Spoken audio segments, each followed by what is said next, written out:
મૃતક વ્યક્તિ જે છે ઉપેન્દ્રસિંહ ગોયલ એ ખરકડી ગામના છે. એના જોડે બીજા 2 લોકો હતા જેને એના જોડે એ લોકોએ બધા મળીને સેવન કર્યું હતું. એમાં એકની હાલ સિચ્યુએશન સારી છે અને એક જે છે હોસ્પિટલમાં ભરતી છે, એની પણ સિચ્યુએશન સ્ટેબલ છે.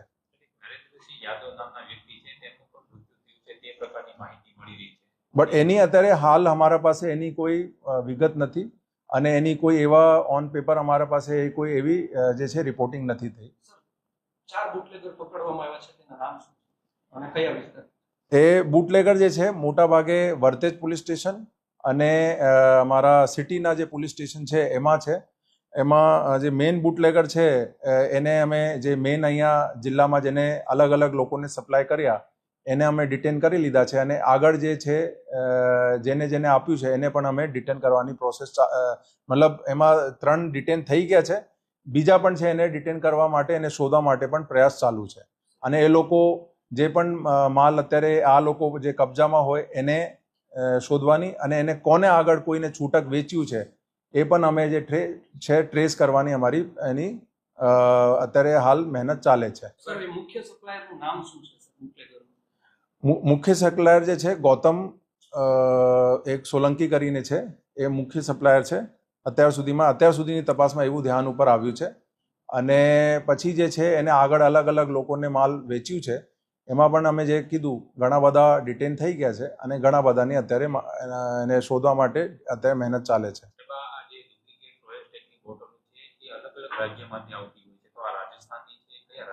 એ જે પ્રાથમિક જે ધ્યાન ઉપર આવી છે એ એમપીની છે અને આ પછી એની આગળની તપાસ કરવામાં આવશે કે કહાંથી આવી, એનો પ્રોડક્શન કેવી રીતે થયું, કોણ એને અહીંયા મોકલનાર હતા, એ બધું તપાસ અત્યારે હાલ ચાલે છે. એ બધું અત્યારે હાલ તપાસનો વિષય છે એમાં. બટ એનો ઘણો બધો જે એનો એક નંબર ઓફ પેટી છે અમે કબજા લઈ લીધી છે અને અમુક માટે પણ મહેનત ચાલે છે.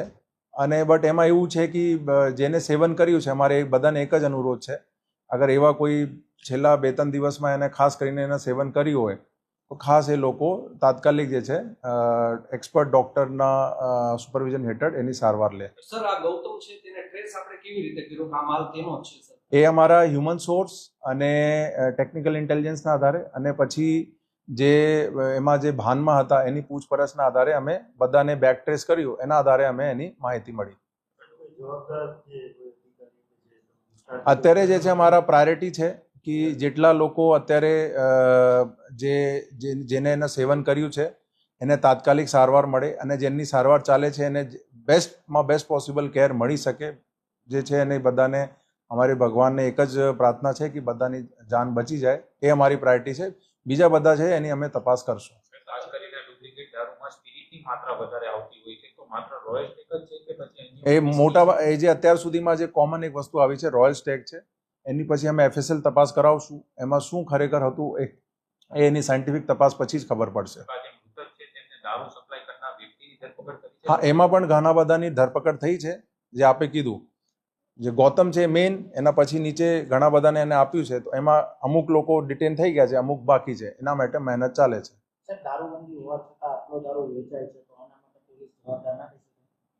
અત્યારે મારી પ્રાયોરિટી છે કે જે લોકો અત્યારે જેને સેવન કર્યું છે એને પ્રોપર સારવાર મળે.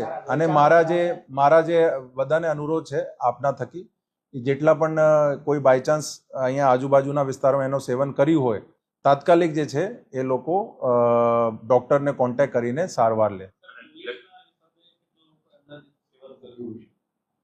અમે કીધું કે આ તો જે અમે જેટલા લગભગ જે 4 બુટલેગર પકડ્યા એના પાસે જેટલી માલ છેલ્લા 2-3 દિવસમાં એનો બધું લેવેચ થયું છે. એમાંથી 90% અમે બોટલ રિકવર કરી લીધું છે. બટ એક 2 બોટલ એને કંઈ છૂટક વેચ્યું છે. એમાં અમુક લોકોની એમાં પણ એવું છે કે અમુક લોકોનો તબિયત સારી છે, અમુકની સ્ટેબલ છે અને અમુકની બહુ ખરાબ છે. તો હવે એ શું ખરેખર છે એ તો સાયન્ટિફિક જે તપાસ છે અને મેડિકલ ઓપિનિયનના આધારે કહી શકાય. એ અત્યારે એ બધું તપાસ એની ચાલે છે. અત્યારે જે સાયન્ટિફિક તપાસ જ્યારે થશે, જે બોટલ મળ્યા છે એની જ્યારે સાયન્ટિફિક તપાસ થશે પછી જ કહી શકાય કે એમાં ખરેખર શું મટીરિયલ મિક્સ કરવામાં આવેલ હતું. બીજો જે શંકાસ્પદ છે નરેન્દ્રસિંહ, આજરોજ જે છે એક સર્ટી હોસ્પિટલ જે છે એમાં એક ઉપેન્દ્રસિંહ ગોયલ જે રહેવાસી આપના ખડકડીના છે, ખડકડી ગામ આપનો વર્તેજ પોલીસ સ્ટેશનને હાથમાં આવે છે, એની સર્ટી હોસ્પિટલમાં છે. લગભગ બપોર પછી એની ડેથ થઈ ગઈ. એના સિવાય સર્ટી અને સાથે સાથે શહેરના લગભગ 2-3 હોસ્પિટલમાં બીજા બપોરથી લઈને અત્યાર સુધીમાં લગભગ 6 લોકો જેવા બીજા લોકો પણ એડમિટ થયા છે. આ લોકોની જે હાલ તબિયત જે છે એની સારવાર ચાલે છે. અને આ લોકોની જે અમે તપાસ કરતા એક કોમન એક જે થીમ આવી છે કે આ લોકોમાંથી મોટા ભાગે જે છે લોકો રોયલ સ્ટેગની ડુપ્લિકેટ જે બોટલ હોય છે એ લોકો એનો સેવન કર્યું છે અને એનાથી જે છે આ લોકોની તબિયત જે છે લથડી ગઈ છે. તો એમાં કીધું એક અત્યાર સુધીમાં ડેથ છે અને બીજા લગભગ 5 થી 6 લોકો જે છે અલગ અલગ હોસ્પિટલમાં અત્યારે સારવાર હેઠળ છે. આ લોકોની જ્યારે અમને અમુકની જે ભાનમાં હતી જેની પૂછપરછ કરી અને ઓવરઓલ જે અમારી ટેકનિકલ અને હ્યુમન સોર્સના આધારે અમે પછી અમારી LCB SOG અને સ્થાનિક પોલીસનો અલગ અલગ ટીમો લગાડીને જે આ પર્ટિક્યુલર રોયલ સ્ટેગની જે ડુપ્લિકેટ બોટલ જે અલગ અલગ જગ્યા જે એને વેચ્યું છે આ બુટલેગરને અમે ઉપાડવાને સ્ટાર્ટ કર્યું અને અત્યાર સુધીમાં લગભગ 4 જેવા બુટલેગર જે છે એમાં ડિટેન થઈ ગયા છે. એને આગળની કાયદેસર કાર્યવાહી પણ ચાલે છે. અને આ લોકોથી જે છે ઘણા બધા જે આ એનો મટીરિયલ જે છે આ જે રોયલ સ્ટેગના જે બોટલો છે એ પણ જે છે રિકવર થયા છે. અને જે બીજા બુટલેગરોને જેને આપ્યું છે અને એનો પકડવાની પણ પ્રયાસ ચાલુ છે અને એનાથી પણ જે છે રિકવરી કરવાની સ્ટાર્ટ ચાલુ છે. સાથે સાથે અમે બીજી એક પ્રયાસ એવું પણ કર્યું છે કે એ લોકોએ જે છૂટક જેને પણ વેચ્યું હોય આ બોટલ અને અમે ટ્રેસ કરીને ભલે એની અત્યારે અમુકની તબિયત સારી પણ છે તો પણ અમે એકવાર સારવાર જે છે નિષ્ણાંત ડૉક્ટરને જે આગેવાની હેઠળ એની સારવાર અમે કરાવી રહ્યા છે અને કોન્ટેક્ટ કરીને આગળથી. અને સાથે સાથે જે છે એક એની બધું સાયન્ટિફિક તપાસ માટે અમે FSLને પણ કોન્ટેક્ટ કર્યું છે. FSL પણ જે છે જે બધું બાયોલોજિકલ અને જે પ્રોહિબિશનના બધા સેમ્પલ લઈને ને તાત્કાલિક જે છે FSLના પણ એની અમે તપાસ કરાવશું. અને બીજા એનો મોટા ભાગે જે ઇન્ફ્લુઅન્સ છે એ વર્તેજ પોલીસ સ્ટેશન અને અમુક વિસ્તારો સિટીના છે. એમાં અને મોટા ભાગે મારા બધાને અનુરોધ છે કે આ ખાસ કરીને લોકો જે સેવન કરે છે રોયલ સ્ટેગ એ અત્યારે જે અમારે જે ધ્યાન ઉપર છે એમાં ઘણા બધા ડુપ્લિકેટ છે અને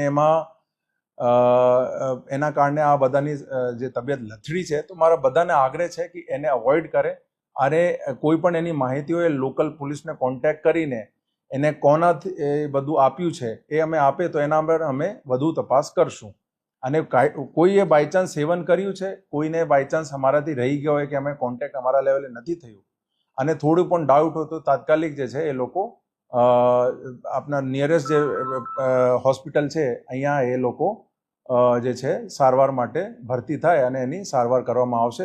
વ્યવસ્થિત અગર સમયસર લોકો જે છે ડૉક્ટરની એક્સપર્ટ એડવાઇસ લઈ લે અને ભરતી થાય અને એ લોકો જે પછી સારવાર જે આપે છે એને પ્રોપરલી કરવામાં આવે તો એમાં લોકોની ઘણી બધી એવા પણ લોકો છે જેની સિચ્યુએશન અત્યારે હાલ સ્ટેબલ છે. અમે એ જે છે પરિવાર એનો અત્યારે જે ફેક્ટ છે અમે પણ બધું ખબર નથી. એ પરિવારે કોન્ટેક્ટ કર્યો હોય, પરિવારને રિપોર્ટ કરવું પડે છે, પછી આ બધું PM થાય છે. એમાં શું થયું છે એ પછી અમે તપાસ કરશું. એવી વાત છે સરકારી ક્વાર્ટરમાંથી 3 બોટલ ઇંગ્લિશ દારૂ પકડવામાં, 3 પેટી પકડવામાં આવી છે. તેમાં કોઈ છે કર્મચારી? એ બધું મારા ધ્યાન ઉપર નથી. અત્યારે જે અમારી પ્રાયોરિટી છે કે જે એટલા બુટલેગર છે અમે આમ તો અત્યારે ઘણી બધી રેડ બીજી પણ કરાવી છે પણ મેઇન ફોકસ આ જે બ્રાન્ડ પકડ્યું છે એના ઉપર અમારું વધારે ફોકસ છે. બનાવ બન્યા બાદ ભાવનગર જિલ્લામાં કેટલી જગ્યાએ રેડ કરવામાં આવી છે અને કેટલા લોકોને ડિટેન કરવામાં આવ્યા છે? અમે કીધું આપને આ પર્ટિક્યુલર જે માલ જે બધા ચેઇનમાં લોકો ઇન્વોલ્વ છે એમાં અમે કીધું 4 થી 5 લોકો અમે ડિટેન કર્યા છે. બીજા માટે મહેનત ચાલે છે. પછી એના સિવાય પણ એના ઉપરાંત પણ અમે કેસીસ કર્યા છે અને એમાં પણ બુટલેગર ઉપર કેસ કર્યું છે અને એને પકડ્યું છે, માલ સીઝ કર્યું છે. બટ તે હાલ અમારી પ્રાયોરિટી જે છે આ પર્ટિક્યુલર જે ડુપ્લિકેટ જે બ્રાન્ડ છે રોયલ સ્ટેગની, એને કોને કોને વેચ્યું છે એના ઉપર વધારે છે. એને પકડીને અમે કાયદેકીય એના વિરુદ્ધ જે છે બધા કડકમાં કડક પગલાં લેવા માટે અમે પ્રયાસ કરશું. સર, આ ગૌતમ સોલંકી છે એ ઝડપાયો છે, તો તેની પાસેથી કેટલો માલ તેને મંગાવ્યો છે, લાવ્યો છે, એ બધું તપાસ અત્યારે ચાલે છે. પણ અમે જે કીધું એને જે આગળ જેને વેચ્યું છે એની જ્યારે અમે આ લોકોને અમે ડિટેન કરીને એની પૂછપરછ કરી, તો આમાંથી 90% જે માલ છે એ લોકો પાસેથી કબજા થઈ ગયા છે. એ બટ તપાસનો વિષય છે. અમે અત્યારે શું છે બીજા બુટલેગર્સની પણ અત્યારે તપાસ ચાલે છે, એટલા માટે અમે બધું ઘણી બધી માહિતી શેર નથી કરી શકતા.